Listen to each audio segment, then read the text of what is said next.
Qu'arrive-t-il à notre esprit après un abus narcissique? Si vous avez été en couple avec un pervers narcissique, vous êtes alors au courant de la phase dans laquelle on est après avoir été un peu trop longtemps avec lui. On est dans un état vraiment de désolation, de détresse. Il peut arriver plein de choses après ça parce que c'est un réel traumatisme en fait qu'on subit, on va pas se mentir.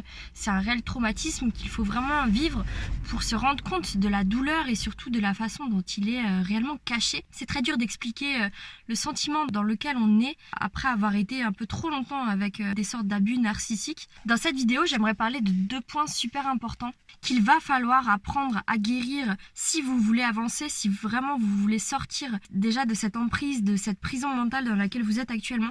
Je connais tout à fait cette situation puisque moi-même j'ai été 10 ans avec un pervers narcissique. Ça fait maintenant 3 ans que je l'ai quitté, que j'ai énormément travaillé sur moi et que je décide de faire des vidéos pour aider un maximum de personnes à s'en sortir. Regardez bien cette vidéo jusqu'à la fin, je suis persuadée qu'elle pourra vous aider.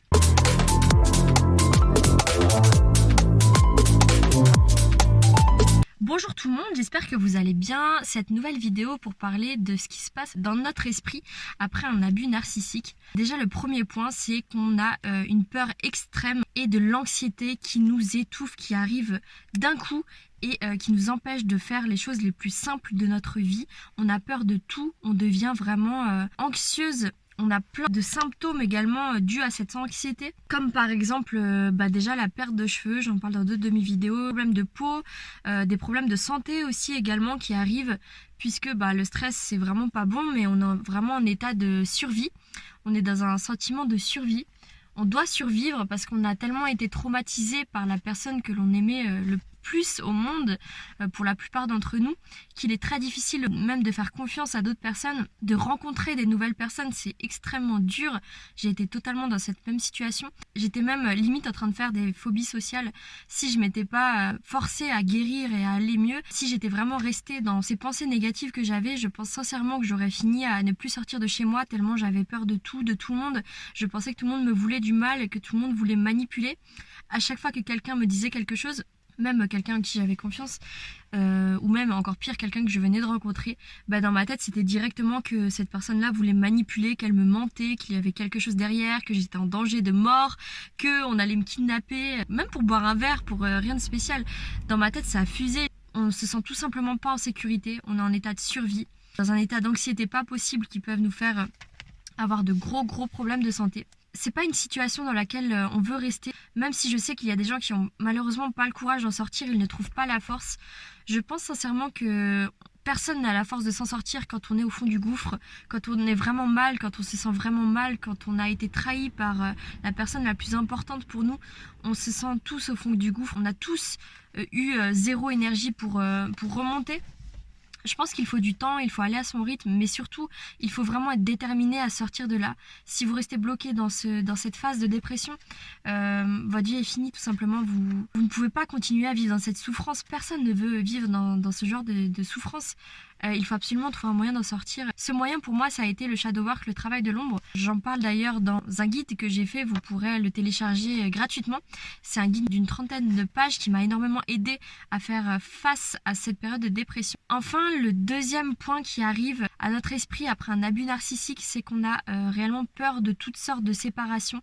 On a vraiment un sentiment de panique, d'être seul, de ne plus être avec notre abuseur, de ne plus être avec le pervers narcissique. On se demande comment on va faire, comment on va trouver de la force pour s'en sortir seul.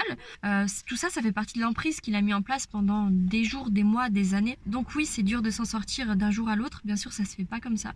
Et quand on n'est pas avec notre abuseur, on se sent en panique, on a l'impression qu'on est capable de rien faire. Tout simplement parce qu'on n'a plus ce cadre qui nous faisait nous sentir en sécurité. Malheureusement, c'est triste à dire, mais il a mis en place un cadre. Par le biais de l'emprise, il a mis en place un cadre qui nous a fait, au fur et à mesure que le temps avançait, ça nous a fait nous sentir en sécurité. Et maintenant, peut-être qu'on veut se séparer du pervers narcissique ou peut-être qu'on n'est plus avec. On n'a plus ce cadre-là qui nous faisait nous sentir bien, qui nous faisait nous sentir dans des choses familières. Mais il faut bien savoir que ce cadre-là, il était peut-être familier pour nous, mais il était toxique. Il nous apportait rien de bon, même si on continue à être dans ce cadre. Ok, ça va nous apporter beaucoup de sécurité, mais ça va nous apporter également un grand danger danger qui nous attend. Il y a beaucoup de personnes qui meurent des pervers narcissiques, qui se font frapper à mort, qui se font tuer psychiquement, qui perdent des enfants. Il y a toutes sortes de choses horribles. Moi-même, quand j'ai découvert que c'était un pervers narcissique, je suis allée voir sur internet et c'est le fait d'être tombée sur plein d'articles comme quoi souvent c'était des pervers narcissiques qui étaient des meurtriers. Ils pouvaient se transformer en meurtriers, qui tuaient leurs femmes très souvent. C'est pas pour vous faire peur que je vous dis ça. Vous aurez peut-être un élément déclencheur qui vous fera vous dire que réellement vous avez besoin de sortir de là. Parce que réellement vous avez besoin de vous sortir de là. C'est une question de vie ou de mort.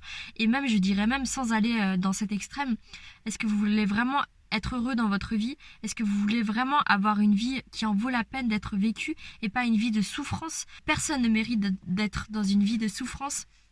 Vous avez le choix de changer d'avis, le choix de le quitter, même si pour vous ça semble impossible, vous pensez ne pas avoir d'aide, que vous êtes seul. Il y a tellement de solutions qui existent. N'hésitez pas à m'envoyer des messages, à commenter si vous êtes dans une situation compliquée, mais il y a des solutions à tout si vous le voulez vraiment, bien sûr. Mais le plus dur, c'est de prendre la décision de s'en sortir. Et le fait de manquer de cadre et d'avoir peur de cette séparation, ça nous pousse à aller vers une crise identitaire qui est extrêmement dangereuse psychologiquement. On ne devient tout simplement plus rien. On est neutre, on sait plus ce qu'on aime, limite on sait plus comment on s'appelle, on n'a plus de souvenirs, on est neutre. En fait, c'est vraiment une sensation d'être mort intérieurement. Et je suis persuadée qu'il y a beaucoup de gens qui ont vécu ça et c'est très très dur à expliquer. Commentez et dites-moi ce que vous en pensez dans les commentaires, j'aimerais bien avoir votre avis. Mais on a vraiment le sentiment d'avoir perdu sa flamme intérieure. On a un sentiment de détresse, un sentiment où on ne ressent plus la joie ni la peur. On ressent plus rien, c'est comme si on était neutre, un papier neutre, sans histoire, sans futur, sans passé. On est neutre et on ressent plus rien, on devient insensible. C'est dur, hein, mais ça va également être une de vos plus grandes forces pour votre futur. C'est ce qui a été la plus grande force pour moi. Je me sens invincible par rapport à ça parce qu'il m'est arrivé tellement de choses, tellement de traumatismes que maintenant je me dis que qu'est-ce qui peut m'arriver de pire en fait? Et c'est une réelle force pour le futur. C'est un petit message d'espoir que je vous donne parce que j'ai été totalement dans cette situation. Mais quand on s'en sort et avec du recul, on se rend compte que c'est une réelle putain de force. Donc je vais finir sur ces mots. Dites-moi bien ce que vous en pensez dans les commentaires. Je veux vraiment connaître votre histoire, connaître où vous en êtes dans votre situation. Peut-être que je peux vous aider, peut-être qu'il y a d'autres personnes qui peuvent vous aider. J'essaye de créer une communauté et que tout le monde puisse s'entraider parce que je sais à quel point on peut se sentir seul dans ce genre de situation. Sachez que vous n'êtes pas seul, on est des milliers à vivre la même chose, des milliers et des millions je pense dans le monde. Sachez que cette souffrance va être vraiment la porte d'entrée à peut-être votre réveil spirituel, peut-être vous allez vous éveiller à la vie, à la joie, vous allez totalement changer votre manière de vivre. C'est cette souffrance qui va vous faire changer votre manière de vivre, votre manière de voir les choses et qui va vous pousser à vivre une vie totalement différente de celle que vous vivez actuellement.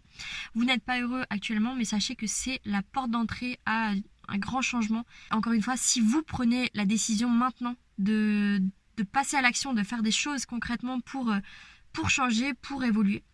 Et j'en doute pas que vous trouverez la force de le faire parce que moi je suis là pour vous aider. Il y a toute une communauté derrière moi que je construis qui sera là également pour vous aider. Je vous fais de gros bisous, surtout prenez bien soin de vous et à très vite.